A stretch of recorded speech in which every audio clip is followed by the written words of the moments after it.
Salut à toi qui écoutes, bienvenue sur Dom Talk Podcast, le podcast Outre-mer. Ici on raconte le parcours de vie des personnes originaires de Guadeloupe, Martinique, La Réunion, Guyane et Mayotte. Nous sommes plus de 2 millions et nous voix compte, et j'ai décidé de te les partager. Si mes épisodes te plaisent, je t'invite à les partager autour de toi, à les liker, à les commenter. Retrouve mon actualité sur Instagram, Dom Talk Podcast.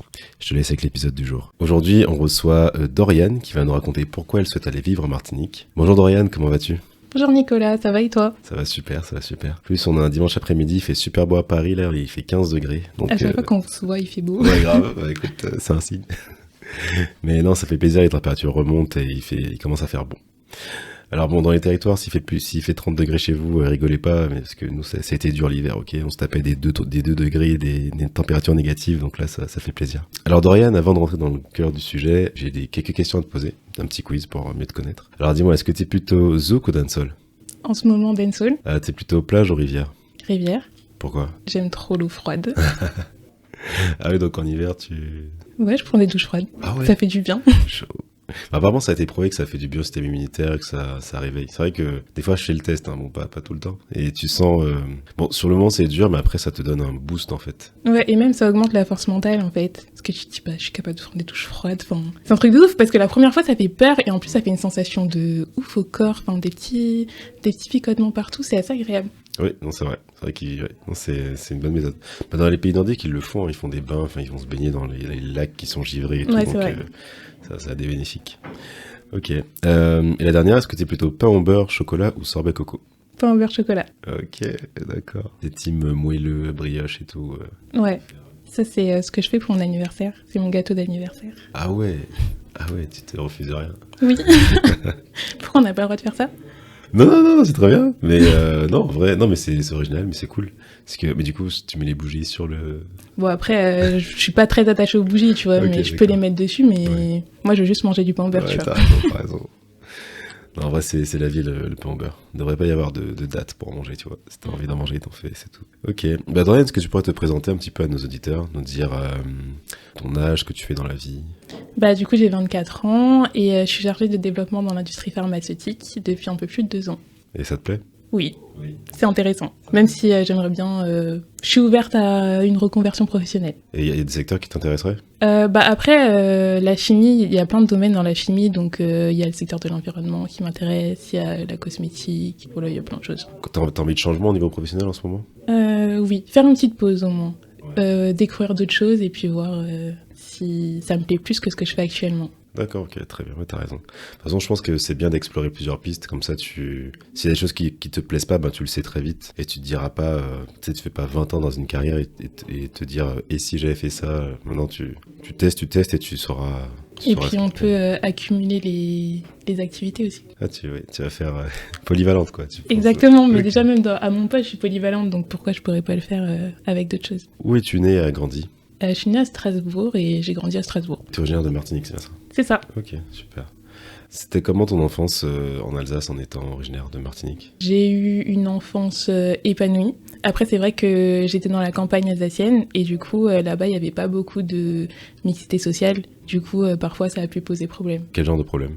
J'ai pu me retrouver face à des enfants qui voulaient pas jouer avec moi parce que j'étais noire ou recevoir des réflexions. Je sais pas pourquoi, mais j'ai le souvenir que j'étais souvent assimilée aux animaux. Ok, super. Par exemple, quand j'arrivais avec mes tresses et que j'avais des perles au bout des cheveux, on allait me dire « Oh, tu fais le même bruit que les vaches !» Ou qu'est-ce qu'on pouvait me dire d'autre ? Voilà, et du coup, par exemple, si je portais mon afro, on allait me dire « Oh, tu ressembles à un mouton !» Ou tes cheveux, c'est comme de la laine, des choses comme ça. Ou voilà, quand on voulait me faire un semblant de compliment, on allait me dire « Oh, t'as des yeux de biche !» Enfin, j'ai des yeux d'humain, pourquoi tu me dis que j'ai des yeux de biche ? Les yeux de biche, c'est moins connoté, on va dire, quand même. Oui. Mais en général, c'est plutôt... Oui, on peut le dire à tout le monde. Oui, voilà. Mais oui, enfin, vu que tu avais déjà des compliments déplacés, c'était trop déjà. voilà, c'est Ouais, ça. je comprends. Ok. Comment tu réagissais face à ces remarques ? Bah, je me sentais humiliée qu'on puisse me dire des choses aussi absurdes et j'étais un peu dans l'incompréhension. Parce que du coup, moi, j'ai grandi dans un paysage médiatique où j'étais représentée, enfin, à part les membres de ma famille, quand je voyais la communauté noire à la télé, c'était pas dans des conditions très favorables. Et du coup, je m'identifiais pas à ça. je m'identifiais au schéma classique d'une famille qui pouvait être représentée blanche à la télé, tu vois. Et du coup, j'étais rejetée par les gens à qui je m'assimilais, du coup. Et voilà, du coup, c'était... D'accord, ouais, c'était compliqué. Ouais. Ok, d'accord. Est-ce que pour toi, là, c'est important d'avoir des modèles qui te représentent? Ouais. À quel niveau pour t'inspirer, pour te dire que c'est possible de faire telle ou telle voie? Entre autres, oui, c'est bien de voir des gens de sa communauté avoir accès à tout, tout faire. Enfin, c'est vrai que quand j'étais petite... Enfin oui, en fait, je pense que ouais, du coup, t'accumules plein de croyances limitantes parce que tu dis ouais, mais est-ce que je pourrais être avocate? J'ai jamais vu de noir avocat. Est-ce que je pourrais être organisatrice de soirée? J'en ai jamais vu. Enfin, des choses comme ça. Est-ce que tu as des modèles, toi, d'ailleurs, maintenant, dans la communauté noire ou autre même? Oui, j'en ai pas mal. Il y a des auteurs de livres, des avocats, entre autres, des scientifiques. Voilà. Après, ne me demande pas les noms parce que D'accord, pas de problème. Okay. je risque de me tromper. Okay, mais en tout cas, il y a des gens qui t'inspirent et oui. D'accord, plus que ok. Tu trouves que ça évolue depuis que t'es petite? Enfin, il y a plus de modèles qui te ressemblent et qui montrent justement des voies de parcours exceptionnels entre guillemets. Je sais pas si on a plus, mais j'en vois plus. Parce que aussi il y a les réseaux sociaux, parce que j'ai changé de région, parce que voilà. T'es passé de quelle région à quelle région? Du coup, de l'Alsace à la région parisienne. Ok, oui, forcément, oui, ça, je pense que ça a changé. Parce que du coup, quand ta famille était en Alsace, vous étiez la seule famille antillaise? Dans mon village, oui, on était les seuls noirs du village. Pendant un moment, après, il y a eu une deuxième famille, mais... Ouais, donc ça... Ok, Et après, je crois qu'ils ont déménagé, en plus, ils sont même pas restés. Ok, d'accord. Donc, oui, bon, ça n'a pas été... Ouais, donc vous avez été minoritaire pendant longtemps. Ouais. Ok, d'accord. C'est quoi ton rapport avec ta culture martiniquaise, du coup? Ma culture martiniquaise, elle était présente à la maison. J'en étais fière. Et j'y faisais souvent référence à l'école, dans les devoirs, on pouvait choisir les sujets. Ok, donc, ouais, donc dès que tu pouvais en parler, tu t'en profitais. Si, par exemple, je sais pas, il y avait des sujets sur... la faune, la flore, tu trouvais par exemple des animaux locaux de Martinique et t'en parlais par exemple. Ouais, voilà, c'est ça. Ah, super, c'est bien. Et donc t'avais cette envie de, quelque part, d'être un porte-parole un peu de ta culture et ton identité? Ouais, je sais pas si j'avais envie d'être un porte-parole, mais en tout cas, moi j'aimais bien ma culture, mon identité, et voilà, j'aimais bien en parler. Et en plus c'était cool parce que du coup je pouvais demander à mes parents de l'aide, parce que du coup ils connaissaient mieux que moi, et du coup on passait un petit temps à bosser sur mes devoirs et tout, c'était cool. Qu'est-ce qui t'ont transmis tes parents de ta culture martiniquaise, antillaise? Alors, ils m'ont transmis les habitudes culinaires et le savoir-faire gastronomique. Ils m'ont transmis leurs connaissances sur la pharmacopée martiniquaise, donc je sais pas, par exemple l'atoumo ou le groutin. La musique, l'art de tresser nos cheveux, et il y a certainement d'autres choses que j'oublie, mais en tout cas, ils ont tout fait pour que j'ai accès à la culture en me mettant au centre aéré quand on était en vacances en Martinique, ou en m'emmenant sur des sites culturels quand on était là-bas. Et du coup, t'avais l'occasion d'aller souvent en vacances en Martinique? Oui, j'y allais assez régulièrement, on va dire tous les 3 ans. Et parfois, c'est arrivé une fois qu'ils m'envoient toute seule, donc du coup ça faisait 2 ans, et après du coup l'année d'après je suis retournée avec eux, et voilà. Ok. Tu préférais les vacances avec ou sans les parents? Alors, petite avec eux. Et maintenant, c'est pas que je préfère sans eux, mais je peux faire sans eux. Ok.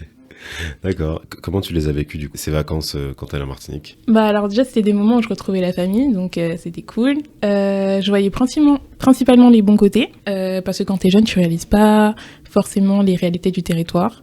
C'est pas toi qui paye les courses, c'est pas toi qui conduis, tu vis pas le quotidien de l'école. Et du coup, j'étais entourée de personnes qui me ressemblaient quand j'étais au centre aéré. Mais par contre, ils avaient pas forcément les mêmes références que moi en termes d'espace, de végétation ou même de climat. Mais sur d'autres points, ils me comprenaient. On recevait par exemple la même éducation, enfin, voilà, ça se ressemble un petit peu. Les filles pouvaient avoir le même rapport à leurs cheveux que moi. Elles comprenaient ce que c'était de passer le samedi après-midi à se faire coiffer. Et aussi, ils comprenaient le créole. Du coup, t'as parlé de... Quand on est petit, on réalise pas forcément les réalités du territoire. Pour toi, c'est... Du coup, à quel moment par exemple, la vie chère, t'en as parlé, la vie chère, etc. À quel moment t'as pris conscience de ces réalités? Quand j'ai commencé à aller en Martinique toute seule, sans mes parents, et que je devais financer mes vacances, j'étais là, oula, je pars 3 semaines, tout ça de budget quand même. Ou du coup, en fait, tu compares tes courses là-bas et tes courses ici. Bon, après, tu fais pas les mêmes courses, tu consommes pas pareil parce que t'es en vacances. Tu vas faire moins de courses parce que tu sais que tu vas aller au restaurant. Mais aussi, t'entends les gens autour de toi en parlaient. Tu vois, quand il y a des repas de famille, il y a quelqu'un qui revient de vacances, il va dire « Ah ouais, mais t'as vu, les prix, ils ont grave augmenté, telle chose coûte tant, etc. » Ok, ouais, très bien. T'as parlé du créole, qu'on te comprenait quand tu parlais créole. Moi, je parlais pas créole. Tu parlais pas, ok. Bon, est-ce que... D'accord. Mais du coup, oui, ils parlaient créole, du coup, j'imagine, au centre aéré. Je sais plus. Tu sais plus. Je sais plus si j'entendais beaucoup les enfants parler créole. Ouais, ok, ah ouais, ok.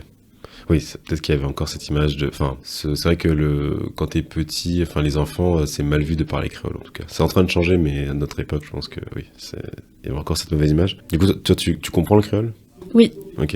Et pourquoi tu le parles pas, du coup? Parce que j'étais mal à l'aise par rapport, et je le suis encore un petit peu, par rapport à mon accent, où j'avais l'impression de manquer de vocabulaire. Voilà, j'avais peur qu'on me juge et qu'on se moque de moi parce que je parlais pas bien. Et du coup, parce que là, tu vas... D'ici un mois, parce que c'est le 17 mai, c'est ça? C'est ça. Tu vas vivre en Martinique. Est-ce que, du coup, tu penses pouvoir en profiter pour plus parler le créole ou... Bah oui, c'est le but. Ouais, c'est le but? Ouais. Ok.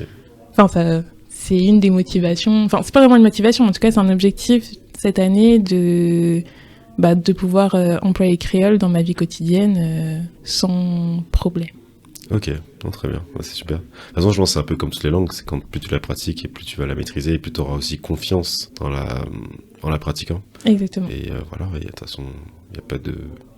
Je pense, une fois que tu es dans l'environnement culturel, c'est plus facile aussi. Parce que quand tu es en Alsace ou sur Paris, ça peut être plus compliqué, quoi. Voilà, et puis finalement, il y a que des adultes autour de moi, enfin en tout cas quand j'étais en Alsace, il y avait que des adultes autour de moi qui parlaient créole. Après, on m'a jamais dit non, on ne parle pas créole, mais j'allais dire quoi à des adultes en créole, quoi.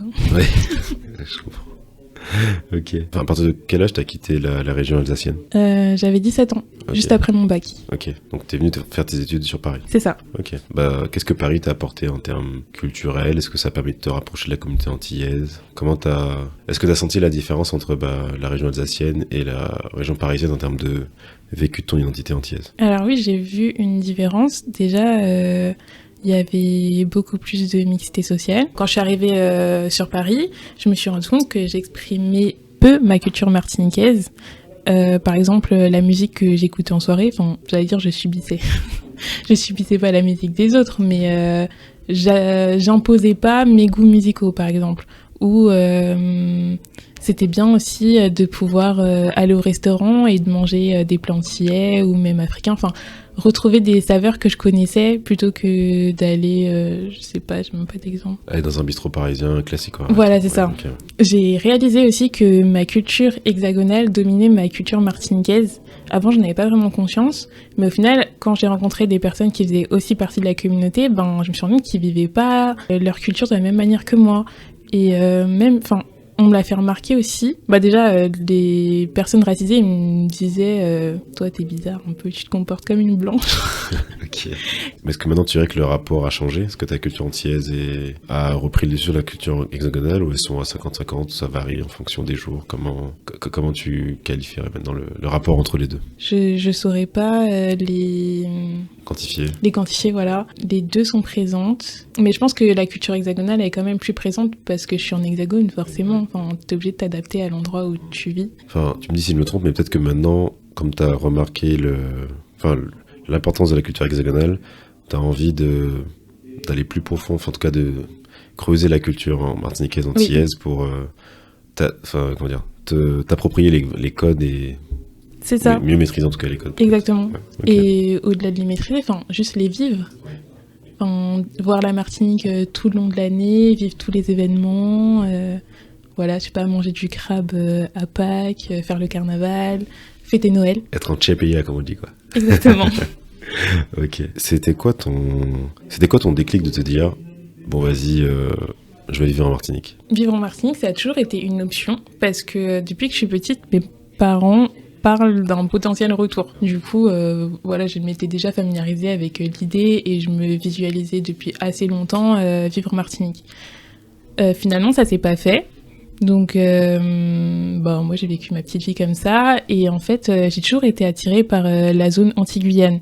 Je savais que je voulais quitter la France hexagonale. Et c'est vrai que mon choix se portait plutôt sur la Guyane au départ. Parce que c'est sur un continent. Donc, je pensais que j'allais avoir plus d'opportunités professionnelles. Ou même que ça allait être plus simple de m'adapter. Parce que voilà, vivre sur une île, c'est quand même... ça implique quand même certaines choses, je pense. Parce que je sais pas, j'ai encore jamais vécu sur une île, donc... Ok. Tu penses, c'est-à-dire, ça implique quoi? En termes d'adaptation, tu veux dire? Ou... Plus au niveau du climat, les intempéries, cyclones, etc., les ondes tropicales. Voilà, je pense plutôt à ça. J'ai aussi envie de vivre dans un environnement où les gens me ressemblent, où les gens ont la même culture que moi. J'étais fatiguée aussi d'être un peu confrontée à l'ignorance des hexagonaux face au département d'outre-mer. Et du coup, j'étais à un stade de ma vie où j'ai un CDI, un appartement en location. J'ai mis en place une routine de vie qui me convient. Du coup, j'arrive assez à visualiser ce à quoi ma vie pourrait ressembler d'ici 5-6 ans, tu vois. Et du coup, je me disais, est-ce que c'est vraiment cette vie-là que tu as envie de mener, en hexagone, métro, boulot, dodo, voilà, aller en Martinique une fois... Par an, à peu près, ouais. Voilà, quand t'as la chance. Voilà, si tu peux. Ouais. Et du coup, on va dire que la réflexion n'a pas été si évidente que ça, parce que j'ai mes amis ici, j'ai mes parents ici, je connais que la vie ici, et finalement, la réponse était non. Donc voilà. Et du coup, pour revenir au déclic, je l'ai eu en 2022 quand je suis partie seule en Martinique. Alors je l'avais déjà fait quand j'étais plus petite, mais du coup, c'était mes parents qui avaient géré mon voyage, et sur place, j'étais gérée par mes grands-parents et un de mes tontons. Ça faisait 10 jours que je passais des vacances vraiment incroyables. J'étais vraiment trop bien, et je me disais, ouais, mais c'est juste parce que t'es en vacances, tu vois, tu vas pas au travail, tu dois juste être... En mode chill, ouais. Exactement. Ouais. Et du coup, j'étais dans les embouteillages au niveau de Fort-de-France, et j'allais vers le Robert. Là, je me dis, mais en fait, il faut vraiment que tu vives la vraie vie ici. C'est-à-dire travailler, voir la Martinique toute l'année, vivre toutes les étapes de l'année, comme je disais tout à l'heure. Et voilà, donc j'ai passé le reste de mes vacances avec cette petite idée en tête. Et finalement, 3 semaines après, quand j'étais dans la salle d'embarquement, j'étais déjà en train de regarder les billets d'avion pour repartir. Donc voilà. Ok, d'accord, super. Comment tu le prépares, ce retour en Martinique? Enfin, cette arrivée à Martinique, pardon. Alors, je me suis dit que j'avais 3 problématiques à gérer pour préparer mon départ. C'était le travail, le logement et mon moyen de locomotion sur place. Du coup, à mon retour, je me suis basée sur la fin de mon bail et sur ma période de... À ton retour sur Paris. Voilà, c'est ça. À mon retour sur Paris, je me suis basée sur la fin de mon bail et sur mon temps de préavis. Pour ton CDI, ouais. Voilà, pour pouvoir quitter mon poste. Parce que du coup, ton bail, c'était... En fait, j'étais en coloc. Ok. Et on s'était dit, on reste 2 ans en appart, et après on part, on mène nos vies, on réalise nos projets. Et du coup, ça tombait en mars 2023. Du coup, je suis partie de ça. Je me suis dit, bon, t'as 3 mois de préavis. Donc après, il faut savoir que je suis rentrée de la Martinique en septembre aussi. 2022. Voilà, c'est ça. Ouais. Du coup, je me dis, bon, si tu démissionnes en janvier... Tu finis en mars, tu rentres ton appart en mars, et voilà, tu peux partir. Ok, très bien, ouais. J'ai estimé un petit temps pour dire au revoir à mes proches, faire ce que j'avais à faire ici, et je suis arrivée parce que si j'ai eu un coup de stress, et du coup, j'ai pas quitté mon poste, j'ai pas entamé les démarches pour quitter mon poste immédiatement. Du coup, j'ai décalé d'1 mois. J'ai démissionné en février. Du coup, ça fait que je termine mon contrat à la fin du mois, là. Du coup, on est en avril, à la fin du mois d'avril, du coup. Voilà, c'est ça. Et pour ton logement, du coup? J'ai rendu mon logement en mars comme prévu, et là, je suis retournée chez mon père en attendant pour me préparer, et en plus, ça me permet d'économiser un loyer, c'est toujours ça le prix. Et voilà. Et en plus, comme ça, je passe du temps avec mon père avant de partir. Ok, super, trop bien. Il en pense quoi, lui, du fait que tu ailles vivre en Martinique? Il a été un peu surpris, je pense. Parce que, bien sûr qu'il m'en parlait depuis toujours, mais c'était sa décision. Et forcément, si je partais avec mes parents, j'allais les suivre, j'avais pas le choix. Mais là, le fait que mes parents soient là et que je dise j'ai envie de partir, je pense qu'ils étaient en mode qu'est-ce que tu vas faire en Martinique? Y a pas d'intérêt, attends, on n'est pas là, franchement. Et j'ai attendu longtemps avant de leur annoncer, parce qu'en fait, je voulais leur présenter un projet bien ficelé. Oui, je pars à telle date, j'ai un pote, je vais travailler là, je vais habiter là, voilà, pour la voiture, je vais acheter une voiture, ou je vais faire comme ci, comme ça. Mais en fait, ça s'est pas du tout passé comme ça. Et j'anticipais tellement la désapprobation de mes parents que quand je leur ai annoncé, je me rappelle, c'était dans la cuisine, et du coup, je suis dans la cuisine, la boule au ventre et tout, je sens déjà que j'ai les larmes aux yeux et tout. Avant même que je parlais, je pleurais. Et réaction inattendue, il me regarde, il me dit, mais c'est pour ça que tu pleures? Et moi, je dis oui. Il me dit, mais il n'y a rien de grave. Bon, voilà, t'as pris une décision, assume-la. Et voilà, après, on a discuté un petit peu. Il m'a donné des conseils. Il m'a dit, OK, ben, tu veux faire comment? Tu veux partir quand? Et voilà, en fait, ça s'est trop bien passé. Et depuis que je leur ai annoncé, ben, j'ai vraiment déjà leur soutien et leur intérêt. Toujours des questions. Alors, cet entretien, comment il s'est passé? Alors, t'as trouvé quoi comme logement? Tu veux aller où? Voilà, des choses comme ça. Et du coup, c'est cool. Tu te sentais coupable de quelque chose quand tu leur as annoncé? Pourquoi tu pleurais, du coup? C'était le stress de... T'avais peur qu'ils te... Ouais, parce qu'en fait, ben, je sais qu'ils ont conscience des difficultés de l'île.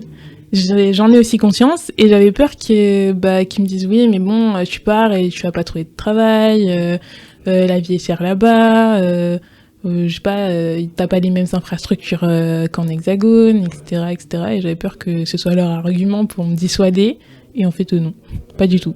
Tu me parlais du coup des points pour la préparation de ton déménagement en Martinique. Du coup, pour le transport, en termes de travail et de logement, comment tu fais du coup? Comment tu as fait? Enfin, comment tu vas faire, pardon? Alors, le point le plus simple, c'était le transport. Au début, j'ai regardé pour acheter une voiture sur place, donc vendre la voiture que j'ai actuellement ici et en acheter une en arrivant. Et finalement, sous les conseils de plein de personnes avec qui j'ai pu discuter, et tout le monde m'a dit ouais, mais ce serait mieux que tu partes avec ta voiture, voilà. Donc j'ai commencé à me renseigner par rapport aux entreprises qui s'occupaient des transports en container. Et finalement, j'ai fait mes devis et tout, et je pars avec ma voiture. Donc ça, voilà, c'est réglé. Je sais combien de temps ça va prendre, c'est payé, etc. Donc voilà, là, j'ai plus besoin d'y penser. Par curiosité, ça coûte combien Du coup, il y a juste ta voiture dans le conteneur, il n'y a pas d'autres affaires à toi? Ouais, voilà, c'est ça. Enfin, si, parce qu'en fait, on peut charger la voiture. Oui. Du coup, j'ai pris l'option avec chargement de la voiture. En fait, je sais même pas ce que je vais mettre dedans parce que je me rends compte que j'ai pas tant d'affaires que ça. Donc, tu prends une valise de vêtements. Oui, voilà, c'est ça. Ouais. Oh, c'est bien aussi, comme ça, t'as pas trop d'affaires, tu vois. Oui. Du coup, combien ça coûte? Alors, le devis le moins cher que j'ai pu avoir, c'était 1200 €. Et je sais pas jusqu'à combien ça peut monter, mais finalement, j'ai choisi un contrat à 2300 €. Ok, d'accord. Voilà, puisque je le sentais mieux avec... Ça se passe comment, du coup, tu la déposes où, la voiture?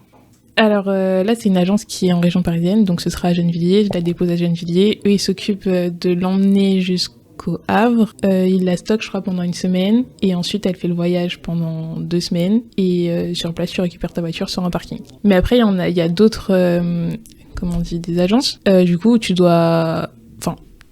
peux faire récupérer ta voiture, mais du coup, si tu veux payer moins cher, tu peux l'emmener toi-même au Havre, mais au final, tu payes l'essence, tu payes peut-être le logement une nuit là-bas, tu payes le train pour revenir. Et le temps que tu perds aussi, enfin... Oui, voilà aussi. Ok, et ça prend combien de temps, du coup, en général, la traversée?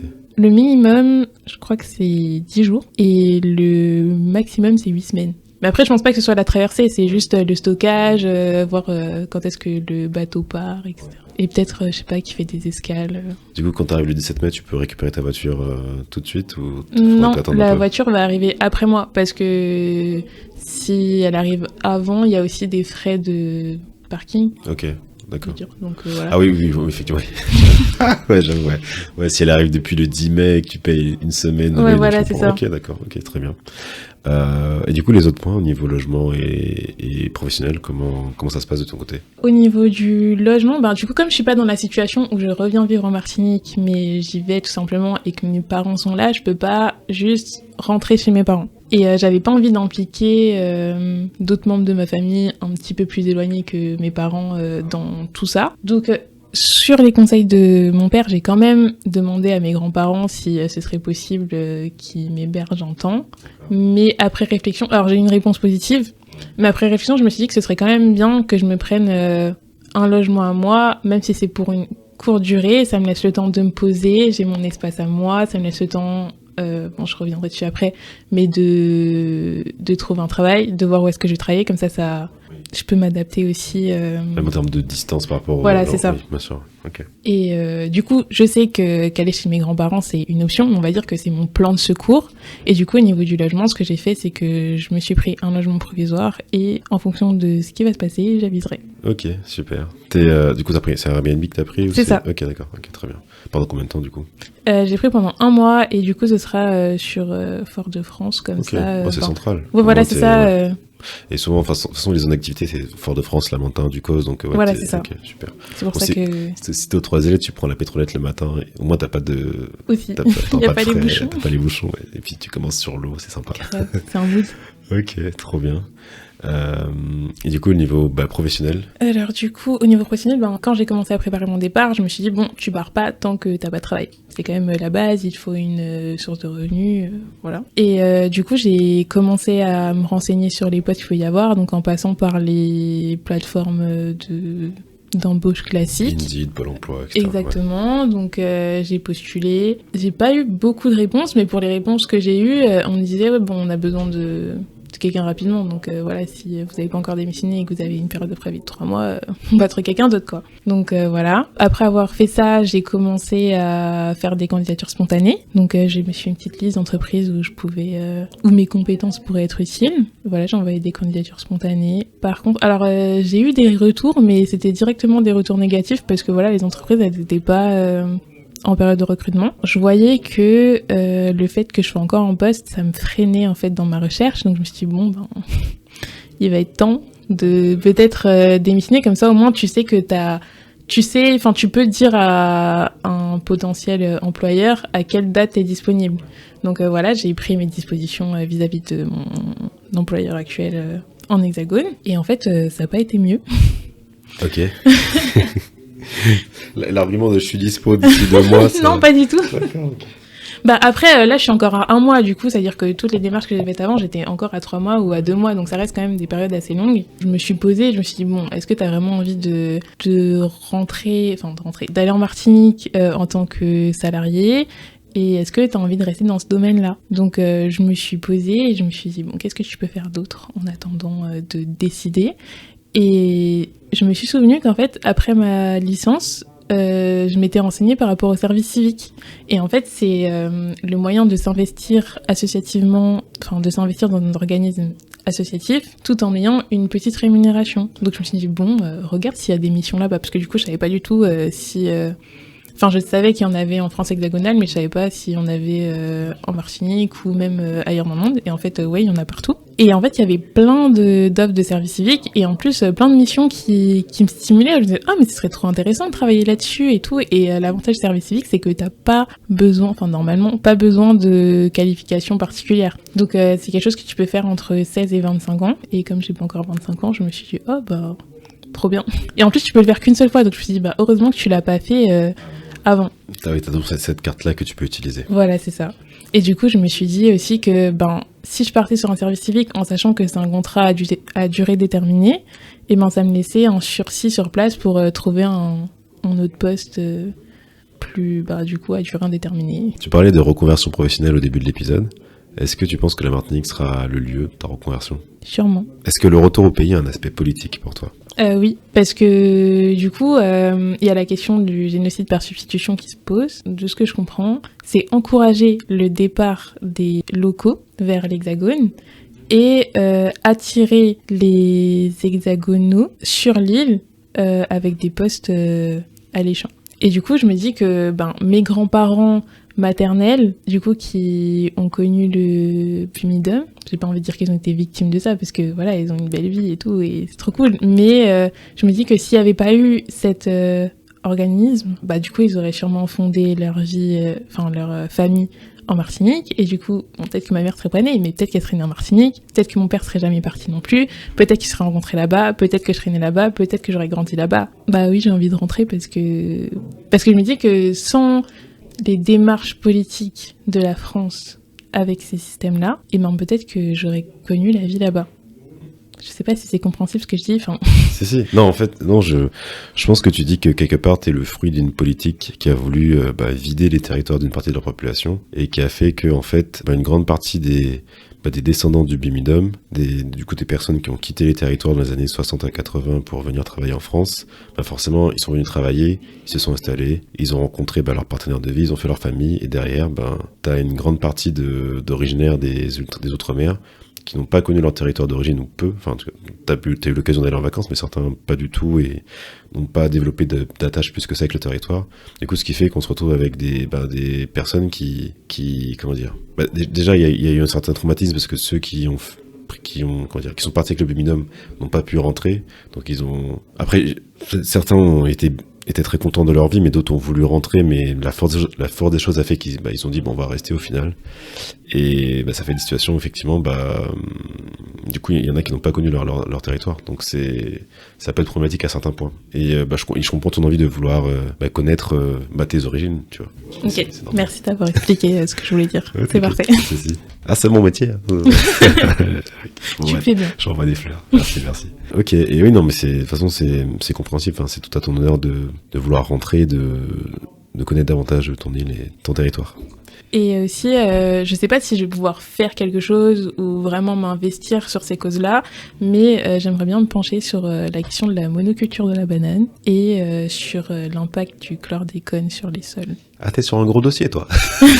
Vas-y. Non, mais c'est... Parce que ça a des conséquences conséquentes sur la population. Tout à fait, des impacts directs. Voilà, donc je sais pas si je pourrais faire quelque chose, mais en tout cas, j'ai vraiment envie de vraiment m'informer, même si voilà, j'ai quelques notions. Et voilà, après, je pourrais le faire même si j'étais pas sur le territoire, mais bon, si je suis, autant me renseigner vraiment. Non, bien sûr, de toute façon, on a besoin de... Comment dire ? Je pense que c'est un combat qu'il faut pas lâcher.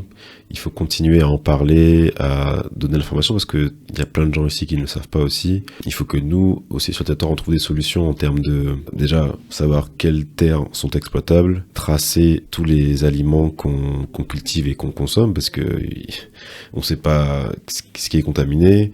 Aussi, les eaux sont contaminées, donc c'est-à-dire que la pêche aussi est contaminée, donc en fait, c'est une vraie problématique. Enfin, tu vois, le chlordécone, ça a des impacts aussi sur...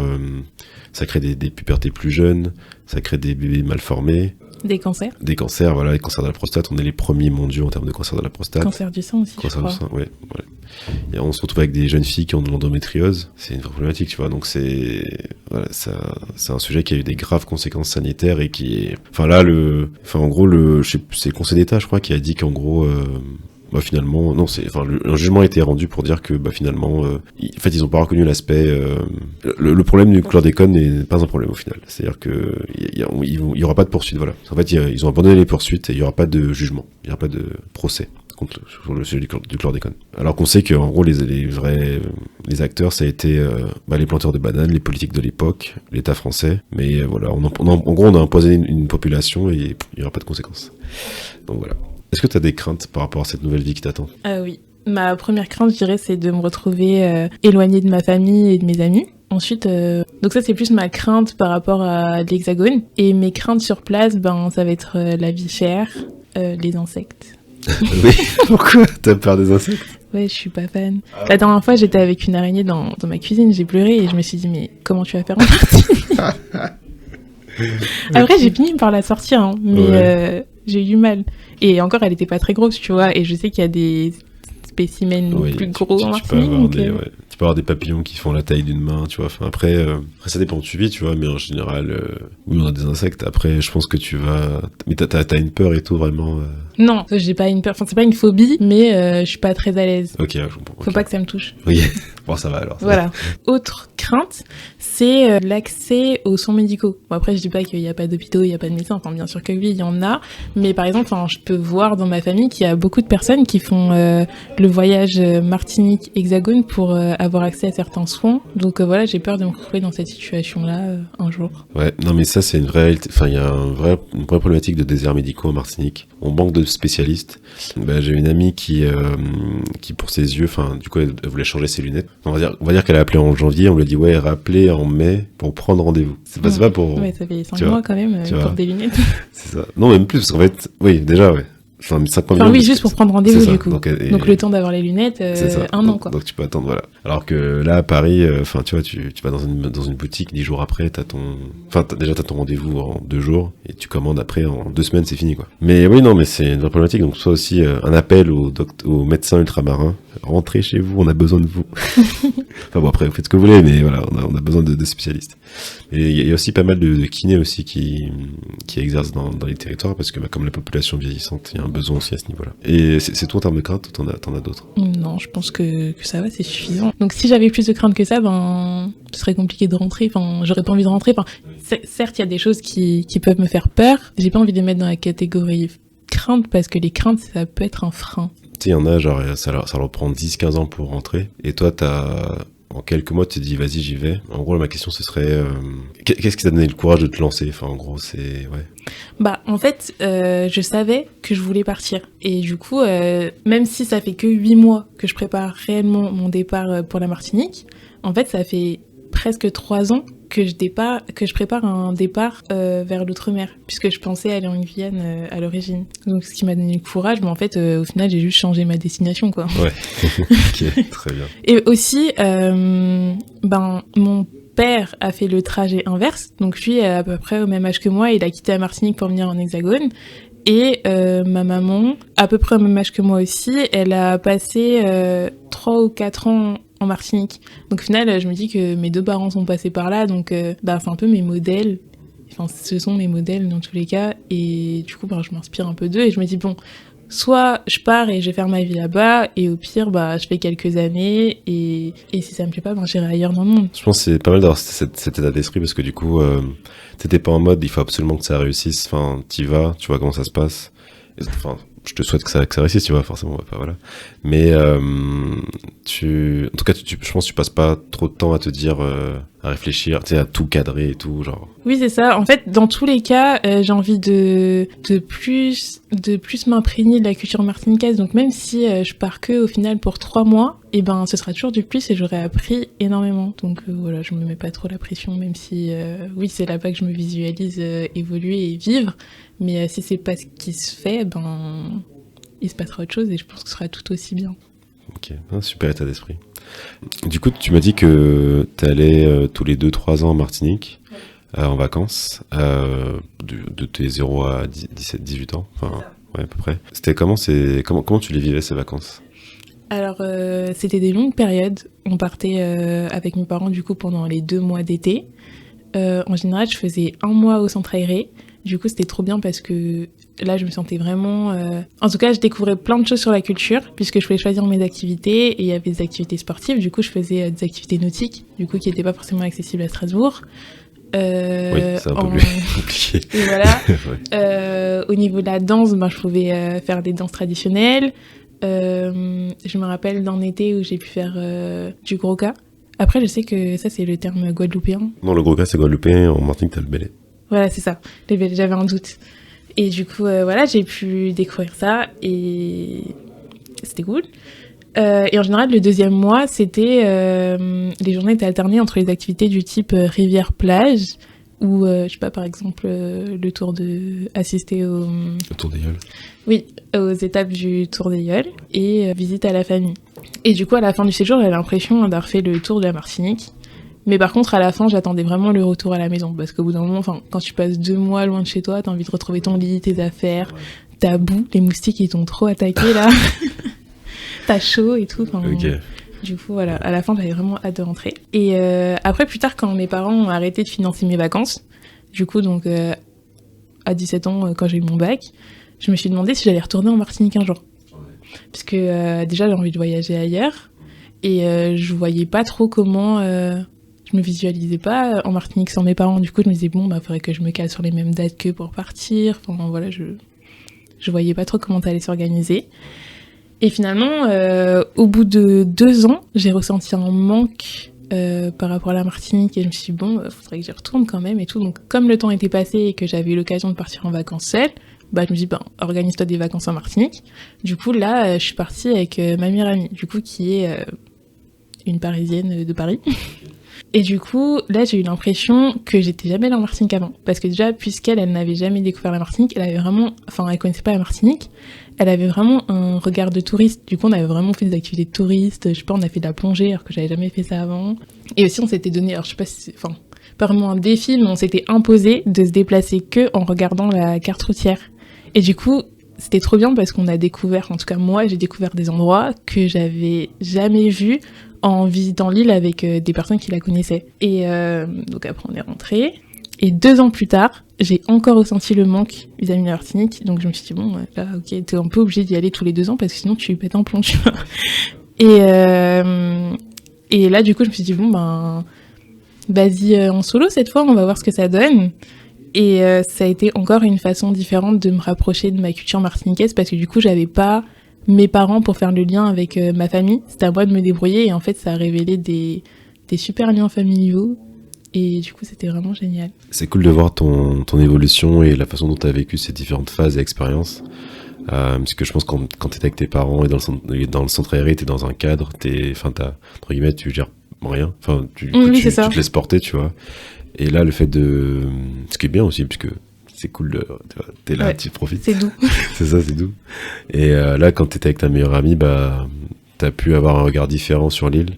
Et aussi, peut-être pas faire les mêmes choses que tu fais quand t'es en famille, parce que quand t'es en famille, c'est un peu, comment dire, je sais pas, tu vas me dire si je dis des bêtises ou pas, enfin si c'est vrai ou pas, mais je trouve que quand t'es là-bas, il y a plein de choses que tu fais pas parce que comme c'est à côté, tu te dis bah je le ferai un jour, en fait tu le fais jamais. Comparé aux touristes qui viennent 2 semaines ou 10 jours, et eux, ils connaissent plus l'île que toi parce qu'ils ont fait toutes les randonnées, toutes les marches, tu vois. Exactement, parce que du coup, tu te dis, bon, si cette année je fais pas la montagne, c'est pas grave, je le fais dans 2 ans. Et du coup, alors que oui, peut-être qu'un touriste, il va s'imposer de le faire. Et du coup, c'est ce qui s'est passé quand on est parti avec mon ami. Bah, c'était prévu, tu vois, je dis, bah, faut absolument qu'on le fasse et tout. C'est un incontournable. Et finalement, on l'a pas fait, parce qu'on n'a pas eu le temps. Mais moi, je me disais, bon, bah, c'est pas grave, la prochaine fois que j'y vais, je le fais. Et c'est ce que j'ai fait. D'accord.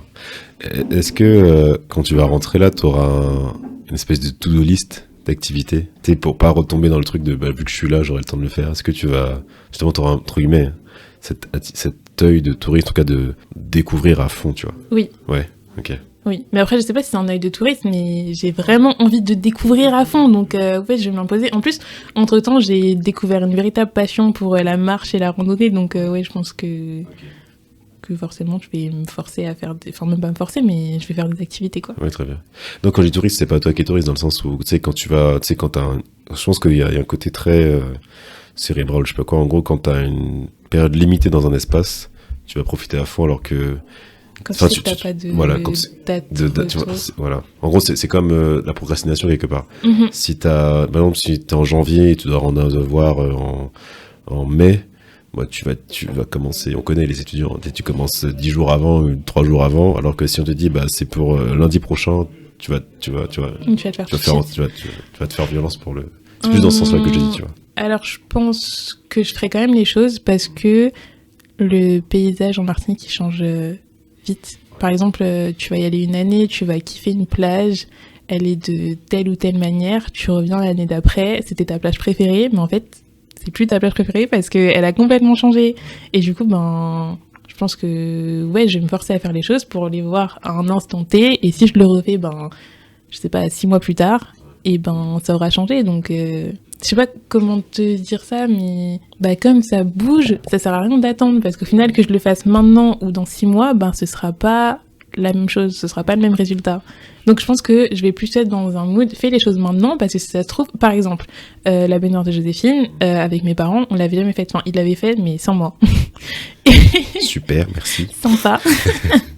Et du coup, quand je suis partie toute seule, je l'ai faite, et en fait, il y avait plein de coraux dans le fond du bassin, et le guide, il expliquait que du coup, c'était à cause des...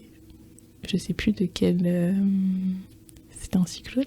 Voilà, il expliquait qu'il y avait un cyclone, je me rappelle plus son nom, qui était passé par là, et qu'il avait apporté plein de coraux au niveau de la baignoire de Joséphine, et que du coup, le paysage avait changé. Mais du coup, si je l'avais fait, je sais pas, peut-être... 7 ans avant avec mes parents, et j'aurais vu la baignoire de Joséphine différemment. C'est ce que je veux dire. Et du coup, je la verrai jamais comme eux, ils l'ont vue 10 ans avant. Et il y a un autre truc aussi que je voulais dire, c'est que en partant sans mes parents en Martinique, je me suis rendu compte qu'ils partaient pas en vacances. Et c'est la course pour être avec la famille, voir un maximum de famille, faire un maximum de choses. Et même, j'ai mes grands-parents paternels qui sont en Martinique. Et du coup, c'était s'investir un peu dans leur vie, les accompagner chez le médecin, faire leurs cours, les emmener faire telle chose qu'ils n'ont pas l'occasion de faire tout le temps. Et du coup, c'est pas vraiment des vacances. Moi, j'ai l'impression que mes parents, ils rentrent à Martinique, ils sont encore plus crevés que quand ils sont partis, quoi. Même s'ils sont ressourcés parce que, voilà, le climat, ils sont chez eux, ils sont avec la famille, tout ça fait plaisir. Mais je pense qu'ils ont quand même une charge mentale de il faut que je vois toute la famille, il faut que je profite de tout le monde, et voilà. Non, je comprends totalement ton point dans le sens où, vu que tu les vois qu'une fois par an, une fois tous les 2-3 ans quand tu rentres, en fait, quand tu rentres en Martinique ou dans les territoires, tout cas, moi, de ce que je ressens, t'as 3 impératifs. T'as un impératif, faut faire le tour de tous les tatis, tous les tontons, voilà. L'impératif d'aller à la plage, tu vois, voilà, profiter de la nature et tout. Et après, c'est te reposer. Sauf que, et tu vas faire des activités à côté. Mais du coup, en gros, quand tu rentres là-bas, tu sais, le mot, il passe vite que t'es sur place. Donc, en fait, et si t'es pas allé voir les gens, quand tu repars, on te dit, alors, t'es pas venu me voir et tout. Du coup, t'as pas le choix, quoi. Donc, il faut caler, si t'as 10-15 jours, il faut réussir à caler, d'aller voir toute la famille et tout, et à côté faire des choses et te reposer, et profiter des vacances, parce que c'est aussi des vacances, tu vois. C'est aussi pour ça que c'est pas possible de partir 10-15 jours. Les familles sont grandes, si tu veux voir tout le monde, 10-15 jours, et en plus profiter de la plage et tout, en sachant qu'il fera peut-être pas beau tous les jours. Ouais, c'est ça. C'est marrant. Ouais, je dis c'est minimum 3 semaines. Ouais, je suis d'accord avec toi. L'idéal, c'est d'être sur place, voilà. Encore une fois, je suis d'accord avec toi. Très bien. Du coup, Dorian, là, on est bientôt à la fin de l'interview. Mais j'ai encore 2 petites questions à te poser. Dis-moi, qu'est-ce qui t'a donné envie de participer à ce podcast ? Déjà, je crois que tout le monde te dit ça, mais ton initiative, elle est vraiment enrichissante pour tes auditeurs. Et du coup, j'ai été touchée et inspirée par plusieurs des invités que tu as pu recevoir avant moi. Donc, déjà, écouter ton podcast, ça m'a aidée dans ma démarche. Et participer aujourd'hui, c'est un peu ma manière de rendre ce que j'ai reçu. Et je me dis que si mon témoignage peut aider ne serait-ce qu'une personne, c'est cool.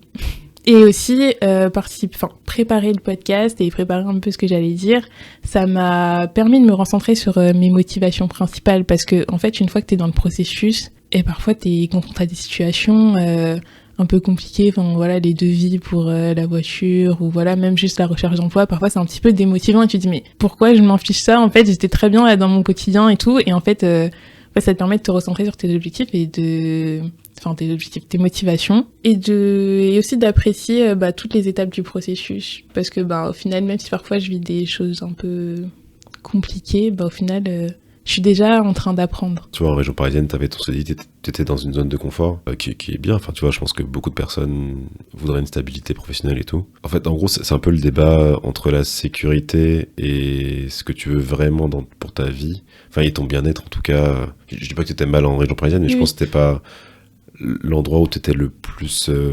stimulé. Ouais, voilà, oui. Ouais. Par exemple, la nature, voir... C'est un peu un cliché de dire il fait beau toute l'année, mais c'est vrai, le climat est différent, tu vois. Non, mais c'est pas des blagues. En gros, je pense qu'il y a un vrai truc où t'es en hiver, quand t'as moins de soleil, moins de vitamine D, d'ensoleillement, ça joue sur le moral, et c'est normal, le froid et tout. Enfin, c'est pas. Il y en a qui ne supportent pas. Enfin, il y a beaucoup de gens, donc c'est pas. Il faut pas avoir honte de dire ça, tu vois, et de ressentir ça, tu vois. Si t'es pas bien dans un climat tempéré et tout. Et c'est pas bien. C'est pas bien, c'est vrai, t'as le droit de pas être bien, tu vois. Enfin, faut pas non plus s'infliger de vouloir s'adapter et tout ça. Enfin, ça c'est oui. Mais attends, j'ai perdu mon fil. Attends, du coup, je disais que ça va me revenir. Que j'avais mon CDI et c'est tout, ça, oui, zone de confort. Ouais. Tu étais dans une zone de confort et t'as eu comment dire le courage de te dire c'est pas ce que je veux, de faire face à ça et de te lancer. Et non, c'est bien, c'est cool. Si t'avais un message à faire passer aux personnes qui ont un peu le même profil que toi, c'est-à-dire qui sont d'origine antillaise et qui ont grandi en Hexagone et qui veulent rentrer, ce serait quoi ? De se nourrir de l'expérience des autres. Je pense que toutes les occasions sont bonnes pour parler du retour au pays. Il y a plein de choses, il y a des conférences, il y a des livres, il y a des podcasts, des vidéos YouTube. Écoutez Damtel. Et surtout, je pense qu'il faut pas négliger les échanges avec ses proches, ceux qui sont en Hexagone, ceux qui sont dans les territoires d'outre-mer, ceux qui sont restés, ceux qui sont partis, ceux qui sont rentrés, et de garder en tête qu'il faut passer à l'action. Voilà. Pour la question de la légitimité, je pense que finalement, on n'en a pas vraiment besoin, et que ce qui est important, c'est d'aimer sincèrement le territoire sur lequel on a envie de s'installer et de vivre, et d'arriver avec dans la démarche de respecter les locaux et avec de bonnes intentions pour les territoires en question. C'est marrant parce que il y a quelques jours j'ai interviewé Livia. Je pense que je sais pas encore dans quel ordre je vais publier vos épisodes, mais il y en a une qui sera avant l'autre. Bref, en tout cas vos épisodes vont sortir l'un après l'autre. Et elle a un peu le même parcours que toi. Elle a grandi de 0 à 6 ans, elle est en Martinique, et après elle est arrivée en région bordelaise. Et du coup, là, elle rentre avec sa famille cet été définitivement, avec son mari et ses 2 enfants. Et du coup, on parlait aussi de, en fait, du coup, elle aussi, elle avait, par contre, elle s'est beaucoup posé des questions. Elle était moins dans l'action que toi. Elle a beaucoup réfléchi à son retour. Et du coup, tu vois, elle se mettait des barrières toute seule.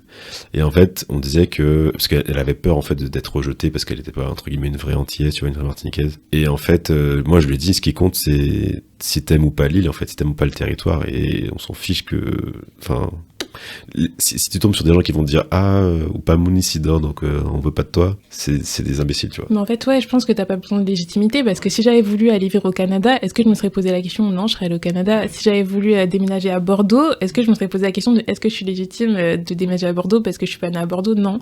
Donc pourquoi je me poserais la question? Puisque au final, mes parents sont originaires de la Martinique, je suis originaire de la Martinique, je connais le territoire, je l'aime. Pourquoi je devrais me poser la question de la légitimité? Et comme tu dis, si je me retrouve face à des personnes qui me rejettent parce que je suis pas née sur le territoire, j'ai pas le temps de parler avec toi. Ouais, c'est débile un peu comme façon de penser, ouais, tu vois. Clair. C'est juste next. Et puis, enfin, tout simplement, il y a plein de gens qui sont pas des Antilles qui vont vivre aux Antilles et ils sont très contents d'être là-bas. Donc, nous, on n'a pas à se poser des questions à ce niveau-là. Enfin, si on veut vivre là-bas, allons-y et c'est tout, quoi. Et aussi, à l'inverse, une fois, j'ai entendu Jay Hassani, je sais pas si tu vois qui c'est, dire que France Fanon était allé en Algérie et personne lui a dit qu'est-ce qu'il vient faire là, ce Martiniquais? Non, il est allé en Algérie et voilà, personne n'a posé de questions et il a fait ce qu'il avait à faire. Donc voilà. Ouais, d'ailleurs, il a fait une belle lutte. Enfin, il a vraiment... Il est arrivé au moment de l'indépendance et tout. Ouais. Voilà, c'est ça. Ouais. Donc oui, non mais c'est clair. Non ouais, donc ouais, le message c'est, en tout cas, peu importe ce que vous voulez faire dans la vie, faites-le et c'est tout, et n'écoutez pas les autres. Voilà. Écoute, Dohan, je te remercie beaucoup pour cette interview. Merci à toi, c'était trop cool. Super, ça fait plaisir. Merci à vous, chers auditeurs et auditrices, de nous avoir écoutés. Je vous invite à retrouver le podcast sur toutes les plateformes d'écoute, Spotify, Deezer, Apple Podcasts, SoundCloud.